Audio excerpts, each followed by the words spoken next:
Welcome to the periodic report of the Galactic Union Council. At Level 4 of Future Lab, there is a supreme rule, a rule written in blood and madness: all human specimens must have their eyes sewn shut with Nano-Diamond thread upon arrival. What do you see when you look at them? A fragile entity with soft skin, no protective scales. No venom. No sharp fangs. Their muscles are so weak that an Alpha System warrior could crush them with just a squeeze of the hand. Based on all DNA and biological indices, we classified humans into the group harmless herbivores. We used to laugh when we saw them trembling in glass cages. We thought sewing their eyes shut was to prevent them from seeing the horrors of this lab. But we were wrong. That mistake almost wiped out all the scientists at Delta Sector. We don't sew their eyes shut to protect them.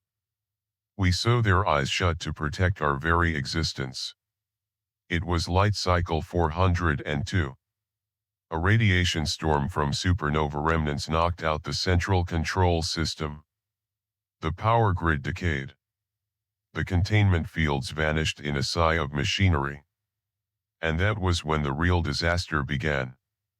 In the adjacent iron cages, the Void Lurkers, entities considered the reapers of the stars, escaped. They are tar-like ghosts, capable of draining the life out of any organic being in seconds. I saw 3-meter-tall crawl guards, encased in titanium armor, corroded by them into stark white skeletons in the blink of an eye.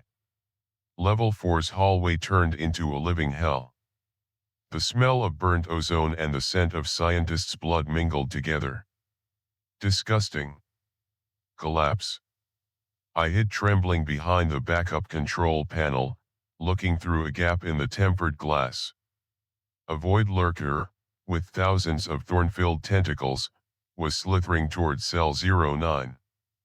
Inside was a tiny human specimen, a little girl with soft golden hair. The thread sewing the girl's eyes had loosened due to the shock of the explosion. I wanted to scream, to order the system to terminate the girl immediately so she wouldn't have to endure the pain of having her soul drained by that monster. But my body was paralyzed. Madness clouded my mind as the monster pressed its face against the glass, preparing to crush that weak entity. But instead of a shrill scream, instead of extreme panic that every galactic being displays when facing death, humans did that. The girl sat there, irrationally calm. Her tiny, snow-white, fragile hands were holding a leftover piece of a cookie. The girl tilted her head slightly, as if listening to some gentle music amidst the heart-wrenching sirens. She smiled. A smile so gentle, so tender that it made my spine go cold. The Void Lurker roared, its tentacles lashing violently against the glass, creating deep cracks. It is the nightmare of the whole universe. It is something even star conquerors must bow down to in fear. And yet, that girl simply stood up. She walked near the cracked glass, where the monster was baring its fangs and claws. Her hand touched the cold glass surface, right across from the monster's mouth full of sharp teeth. She giggled softly, a sound as clear as wind chimes in the middle of a battlefield full of corpses. "Do you want to play with me?" the girl whispered in their primitive language. This contrast is disgusting. Between the embodiment of doom on one side, and pitiful fragile innocence on the other. And then, the girl raised her hand.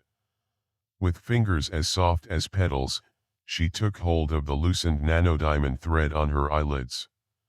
She didn't tremble at all. Not a single trace of pain appeared on her face. The girl yanked the thread. Blood didn't flow as I expected. Instead, when the human's eyes fully opened, the reality around seemed to collapse. Those were not the eyes of a prey.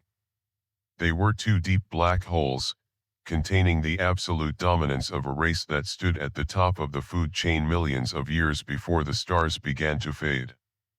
The Void Lurker suddenly froze. Its thorn-filled tentacles began to shrivel, trembling. That entity that knew no fear was afraid. It tried to back away, tried to hide in the shadows, but the girl's gaze locked it in place. The girl stroked the cracked glass, and an irrational thing happened.